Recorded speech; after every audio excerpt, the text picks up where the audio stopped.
우리는 이스라엘의 구원을 논하고 있습니다.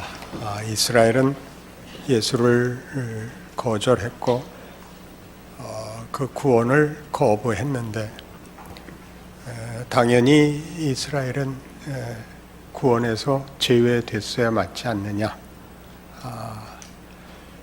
그렇다면 여태껏 구약 내내 하셨던 하나님의 그 이스라엘을 선택하고 일하신 것이 다 소용없는 짓이었단 말인가?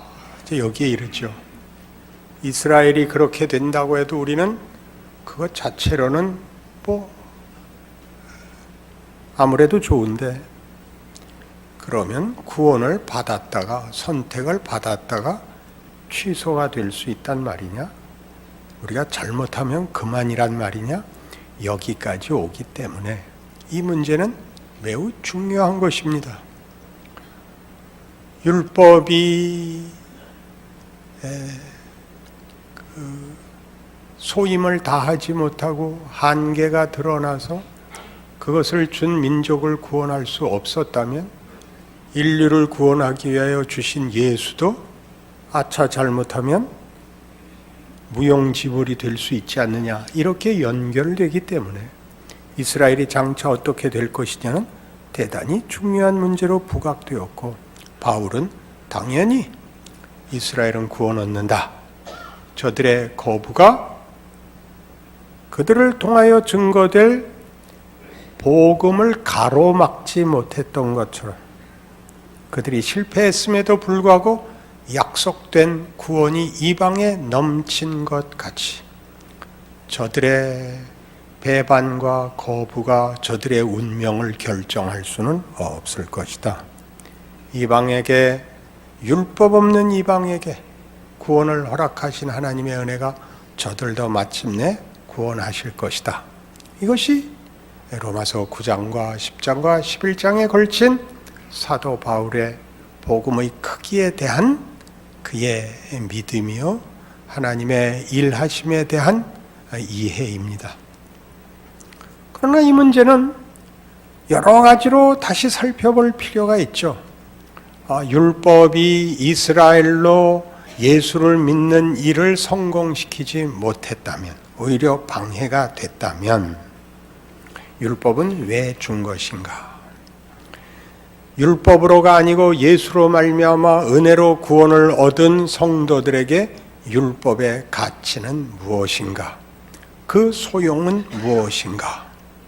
우리 모두 다 은혜로 말미암는 구원을 얘기할라 치면 율법이 아닌 이라고 얘기를 하고, 그러나 율법을 그래서 폐기 처분한다고 얘기하지는 않습니다.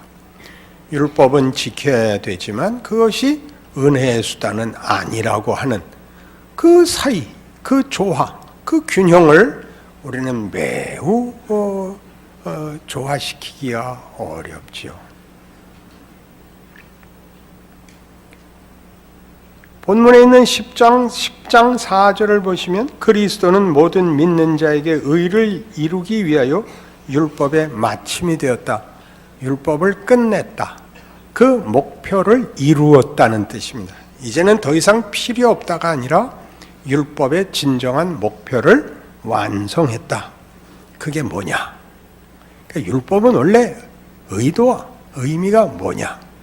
예수가 완성했다는 말로 이제 우리는 하나의 단서를 찾아 율법의 용도를, 목적을 이해할 수 있을 것 같습니다. 출애굽기 19장으로 갑니다. 이스라엘 자손이 애굽 땅을 떠난 지 3개월이 되던 날, 그들이 시내 광야에 이르니라. 그들이 르비딤을 떠나 시내 광야에 이르러 그 광야에 장막을 치되 이스라엘이 거기 산 앞에 장막을 치니라. 모세가 하나님 앞에 올라가니 여호와께서 산에서 그를 불러 말씀하시되, 너는 이같이 야곱의 집에 말하고 이스라엘 자손들에게 말하라.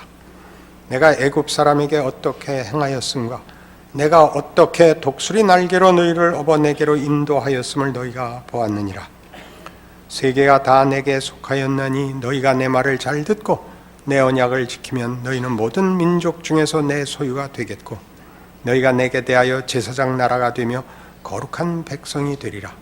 너는 이 말을 이스라엘 자손에게 전할지니라. 그리고 이제 율법을 받아 내려옵니다. 그러니 순서가 이렇게 되어 있죠.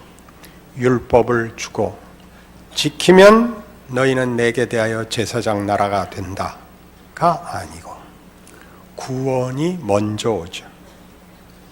내가 애굽에게 행한 행위여 너희를 불러내어 이 자리에까지 온 것을 기억하라.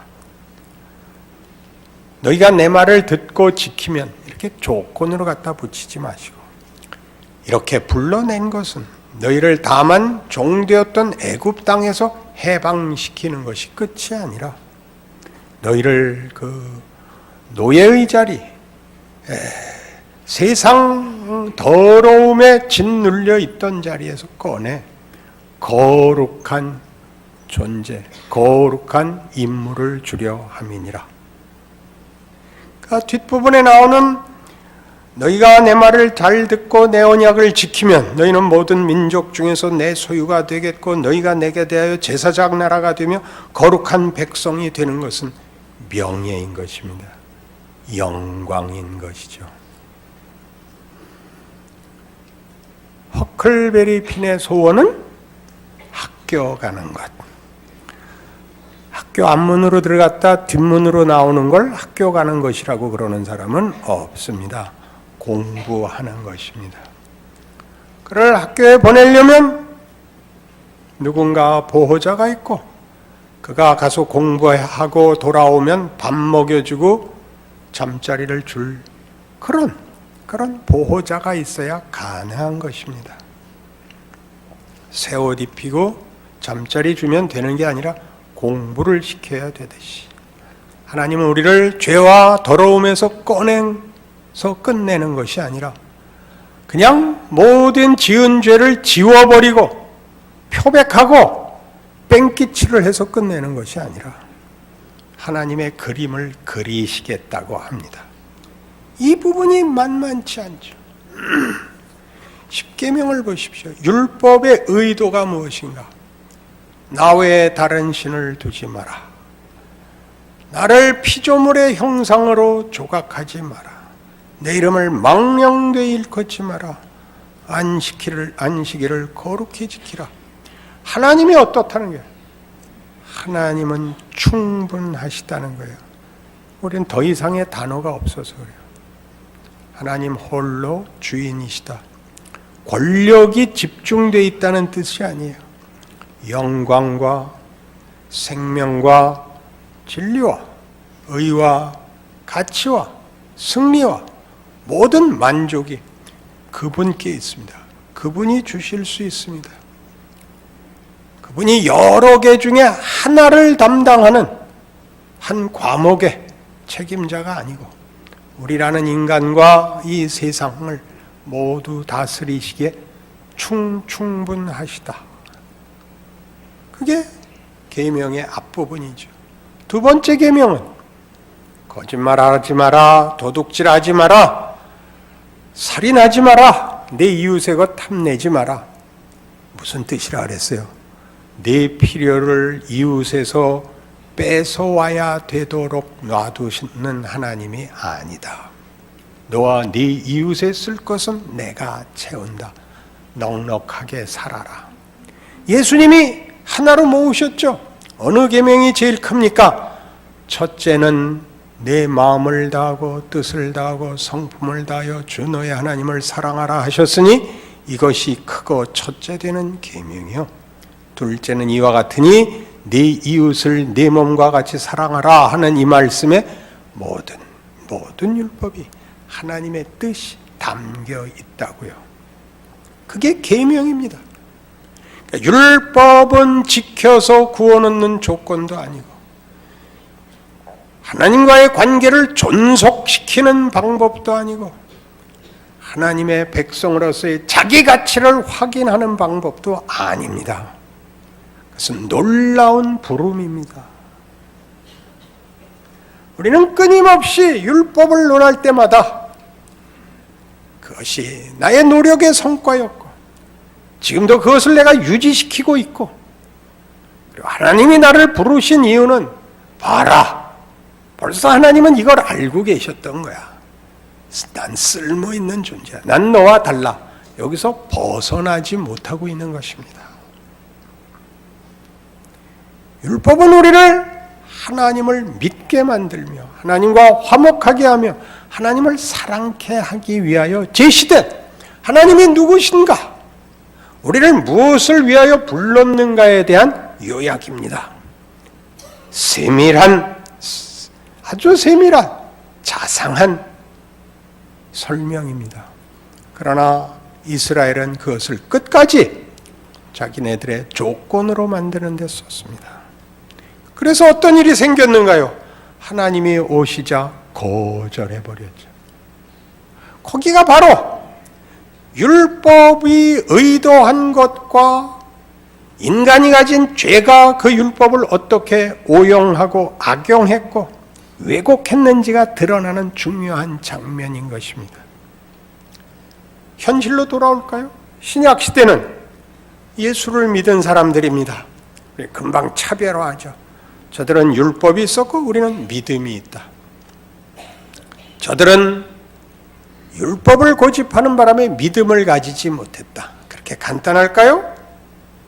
율법이 늘 자기 의를 강조하느라고 율법에 담긴 하나님의 목표, 하나님의 진정한 자신의 모습과 그 영광으로의 부름을 우리가 놓쳤던 것 같이 신약 시대는 끊임없이 믿음이라는 말이 이 율법을 대신합니다. 여러분 잘 아시는 로마서의 지금 설명은 시간이라는 중요한 하나의 시각을 가지고 구원이 역순으로 벌어지고 있다는 것을 가르치고 있습니다. 우리가 믿기 전에, 부르기 전에, 필요를 알기 전에 하나님이 구원을 베푸셨습니다. 그리고 그것을 믿음이라고 그랬습니다. 율법이 아니고 믿음이라고 얘기했는데, 우리가 예수의 필요성을 알기 전에, 구하기 전에, 준비하기 전에, 알지 못한 때 이루어진 구원을 로마서 5장 8절에서 우리가 아직 죄인 되었을 때 그리스도께서 우리를 위하여 죽으심으로 우리에 대한 하나님의 사랑을 확증하셨느니라 입니다. 그때 죽었죠. 2000년 전에, 우리 태어나기 전에, 알고 말고를 떠나서 생겨나기 전에 뭐가 일어났다고요? 구원이 완료됐다고요. 구원이 완료됐다는 게 무슨 뜻이라 그랬어요? 과거에 일어난 일이라서 번복시킬 수도 취소시킬 수도 없습니다. 우리는 그 후에 태어납니다. 여전히 죄인으로 태어납니다. 그리고 예수를 믿죠. 새삼스럽게 필요를 알지요. 각각에게 적용시키는 것이라고 했습니다. 결단하고 이해하고 방황하고 의심하고 거부하고 이 모든 과정을 겪고 항복하는,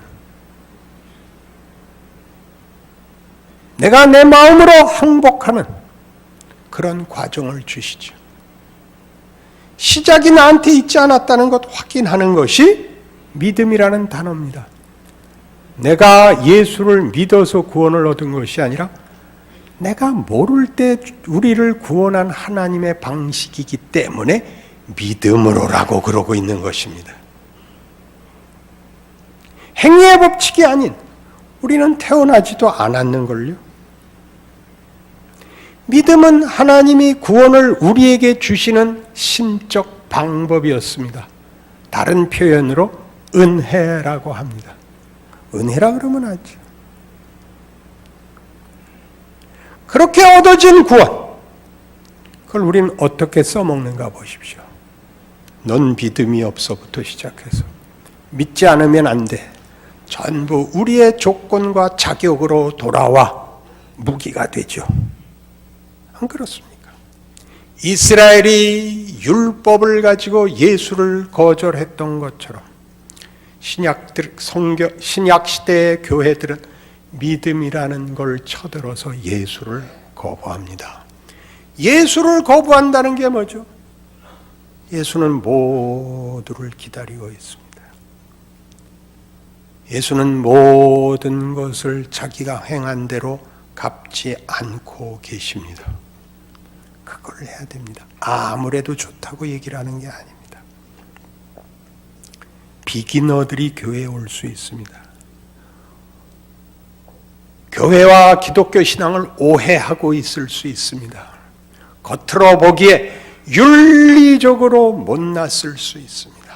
성격에 결함이 있을 수 있습니다. 아니, 열심을 부려 교회에 손해를 끼칠 수도 있습니다.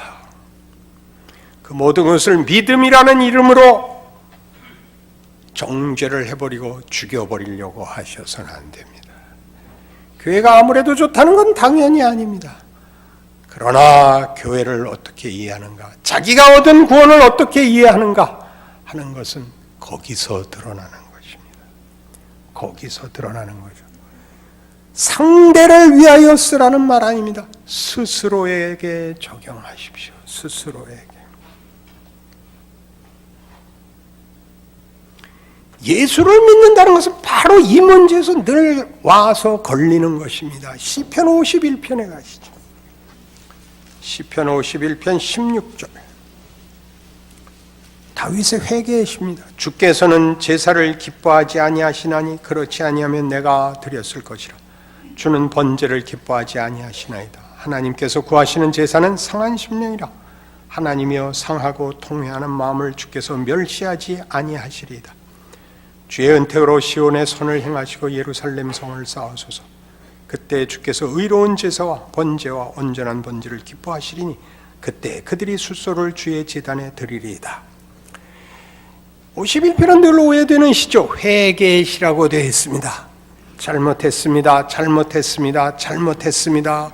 울고 울고 울고 겸허한 자세에 내려가 무릎 꿇어 용서를 구해서 용서받는 내용 아닙니다. 51편은 이렇게 얘기하는 겁니다. 하나님, 저는 죄밖에 지을 줄 아는 것이 없습니다. 하나님이 나를 돌려놓지 않으면, 고쳐놓지 않으면 방법이 없습니다. 하나님이 우리의 헌신을 받으시는 것이 아니라 우리가 하나님이 필요하다는 것을 아는 것을 기뻐하신다는 사실을 알았습니다. 그러니 하나님, 시온에 선을 행하소서. 하나님의 나라, 하나님의 백성에게 선을 행하소서. 예루살렘 성을 하나님이 쌓아주소서. 우리가 쌓는 것은 다 거짓된 것입니다. 그러니 우리는 얼마나 많이 회개가 모든 것을 낱낱이 진심을 가지고 눈물 바가지를 흘려서 스스로를 만족시키고 회개했다 그러느냐 이거죠. 뭔지 모르는 거죠. 이런 식의 자기 확인은 꼭 그 확인을 그래서 그러지 않는 사람에게 손가락질을 할 수밖에 없다고요. 이런 식으로 얘기하면 안 돼요. 정의를 위하여, 평화를 위하여는 하면 안 돼요. 그건 예수만이 만들 수 있는 거예요. 그게 교회가 정치와 다른 것입니다. 정치는 증상과 현상을 고치는 일에 힘을 쓰지만 우리는 근본을 고치는 것입니다. 그게 다 나을 때까지 기침과 콧물이 계속되겠죠. 감기가 나야 코를 세멘트로 봉하고 입을 국방색 실로 꼬매놓으면 감기를 고치는 게 아닙니다. 그러니 끊임없이 교회 안에는 이런 현상과 증상을 고쳐 번듯하게 하자는 말이 나오곤 합니다. 나올 수 있습니다. 그러나 그 교회의 중심되는 신앙의 핵심이 그걸로 해결되는 것이 아닙니다를 기다려주고 이어지고 알아가는 일이 이것보다 커야 되는 것입니다. 현상을 고치려고 하다가 중심으로 들어오는 일들이 교회에 늘 반복적으로 일어나야 되는 것이죠. 그리고 그 과정에서 밖에서 교회를 저기는 다르다, 저기는 보복이 없다, 저기는 정죄가 없다, 저기만 용서가 있고 기다려주더라를 보고 하나님을 만나러 오게 됩니다. 그러니 어떤 일도 예수와 무관한 개념은 없는 겁니다. 이스라엘 백성이 예수를 십자가에 건 죄목이 참남죄입니다. 사람이 스스로를 신이라고 했다라는 것이죠. 자기네가 믿는 하나님을 모독했다는 것입니다. 그들의 종교심이, 그들의 열심이, 그들의 의와 그들의 법이 예수 앞에서 정체가 드러나고 만 겁니다. 그 말 이해하시겠습니까? 여러분들이 갖는 믿음과 소원과 신앙이 예수라는 이름과 결부되어 있는지 분리되어서 작용하고 있는지를 보셔야 됩니다. 세상에서 말하는 의와 진리와 평화는 예수 없는 것입니다. 구원이라는 말은 어느 종교에서나 합니다. 감동, 기적 어디에나 있습니다. 예수가 없습니다. 예수가 없다는 건 무슨 의미죠? 예수만이 하나님과 인간 사이를 잇는, 하나님이 그의 백성을 하나님께로 인도하는 유일한 방법이고 문이고 내용입니다. 그가 없이 다만 덕목이라는 이름으로, 유용하다는 이름으로 드러나는 어떤 것도 기독교 신앙적으로는 죄인 것입니다. 죄란 하나님 없음이죠. 그래, 자, 이 문제를 여기 가면 분명해집니다.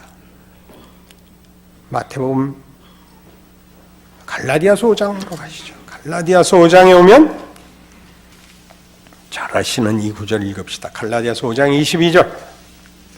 오직 성령의 열매는 사랑과 희락과 화평과 오래 참음과 자비와 양성과 충성과 온유와 절제니 이 같은 것을 금지할 법이 없느니라.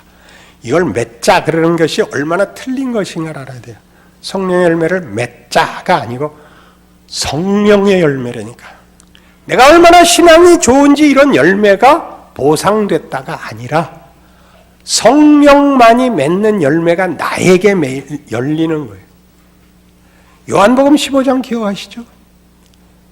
나는 참 포도나무여 너희는 가지니 너희가 내 안에 내가 너희 안에 거하면 열매가 열리는 겁니다. 그 열매는 가지에 달리지만 포도나무의 열매입니다.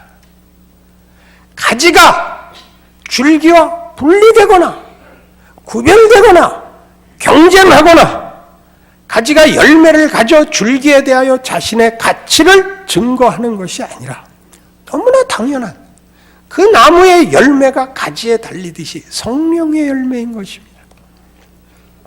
그러나 우리는 성령의 열매를 맺지 않습니다.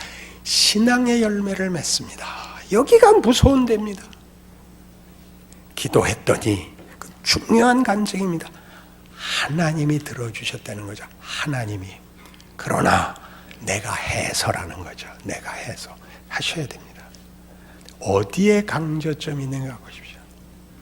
감사가 있는가, 자랑이 있는가. 자랑은 어디로 간다? 꼭 정죄로 갑니다. 넌 안 해서 그래. 넌 안 해서 그래. 난 해서 받았고 쟤는 안 해도 받고 있습니다. 불만이십니까? 포도원 비유. 아침 7시에 들어온 자와 오후 5시에 들어온 자에게 동일하게 한 데나리온을 줬더니 아침에 온 놈이 화냈다. 기억하셔야 됩니다. 예수입니다. 그래서 이걸 오늘 우리 본문에서 뭐라고 얘기를 하느냐 하면 잘 보십시오. 9장 32절에 어찌 그러하냐 이는 그들이 믿음을 의지하지 않고 행위를 의지함이라 부딪힐 돌에 부딪혔느니라. 기록된 바 보라, 내가 걸림돌과 거치는 바위를 시온에 두느니 그를 믿는 자는 부끄러움을 당하지 아니하리라. 누구에게 거치는 돌이 됐습니까? 자기 증명을 하려는 자들에게는 예수가 거치는 돌이 됩니다.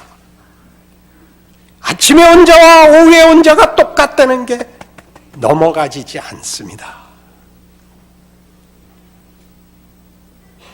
박총씨가 쓴 내 인생을 바꾼 한마디였나 무슨 그런 책에 또 인용을 해서 무슨 야코넬리로 기억을 하는데, 은혜보다 교회 안에서 더 분노를 사는 것은 없다. 그렇죠. 열심히 한 나하고 여태껏 논 놈하고 똑같이 주는 것을 견딜 수가 없죠. 그럴 수는 없죠. 통자 비유이기도 합니다. 전 재산을 말아먹은 이놈한테는 소를 잡고 나는 집도 안 나가고 매일 일했는데 해준 게 뭐 있어요? 라고 얘기를 한다는 거죠. 자신의 지위가 얼마나 굉장한 것인지 모른다니까요. 율법은 뭐냐? 하나님이 우리를 어떤 지위와 명예로 불렀느냐고 말하고 있는 것입니다. 율법이 우리를 데려가지 못했죠.